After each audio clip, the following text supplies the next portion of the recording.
natin si Congresswoman Tita Manolipana. Ayan, siya po ang Congresswoman. Ayan, tawagin ko muna si Tita Manolipana. Diwata! Dalang Paris. Stanley Paris. Ayan, ito na. Makinig kayo lagi kasi ang mga itatanong ko po, patungkol lang po ito sa circle ng Vendor Party List. Yun nga, nagpakilala ko kanina, my name is Diwata, si Tita Manolipana, Congresswoman Tita Manolipana, ang first nominee ng Vendors Party List.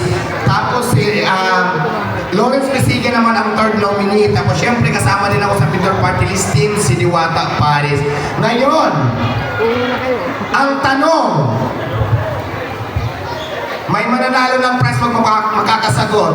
Ang tanong, ano ang pangalan ng founding chairman ng Vendors Party List? Sino? Nakatira sa ilalim ng tulay.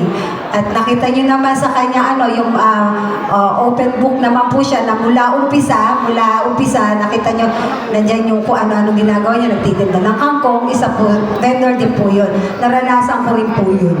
Kasi ako po ay isang Bisaya po ako, no? Ay Bisayang Bicolana kasi ako po ay from Masbate po. So naranasan ko rin yung magbenta ng kung ano-ano kasi galing din po ako sa isang napakahirap na pamilya po sa Masbate. And ngayon po, sa totoohanan lang, kung nakikita nyo man o kung makikita nyo sa mga vlogs na medyo tama, ako ay presidente na iba-ibang kumpanya at ako po ay medyo syempre nakakaahon-ahon na sa buhay.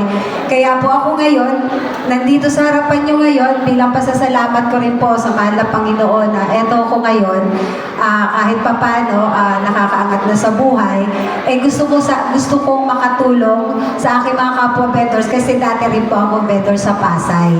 Kumbaga nung kabataan ko sa Masbate, ako po ay pumunta dito sa Maynila para makipagsapalaran po.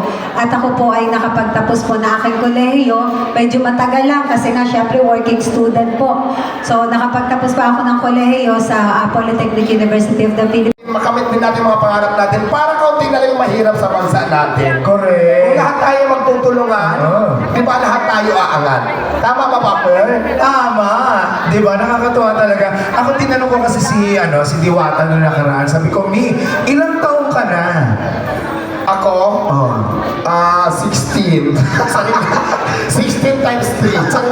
Hindi, sabi ko, tignan mo, di ba, Mi? Talagang may kanya-kanya talagang panahon para sa atin. Yes. Hindi ibig sabihin na ikaw ay tumanda na, tapos wala ka pa rin yung feeling mo na hindi ka pa rin nakakarating kung saan mo gustong mapunta, ay hindi ka dapat mawala ng pag-asa. Yes, tama. Laban lang ang laban. Sabi ko nga, kasi ako, sa dami na rin ng pagsubok na nahanap ko sa buhay, nakayanan ko nga, kasi naniniwala talaga ako na pag hindi ka sumuko, ilaban mo na ng ilaban, darating din yung panahon na para sa'yo at aayon sa'yo ang panahon. Tama, naniniwala ako doon. Tama!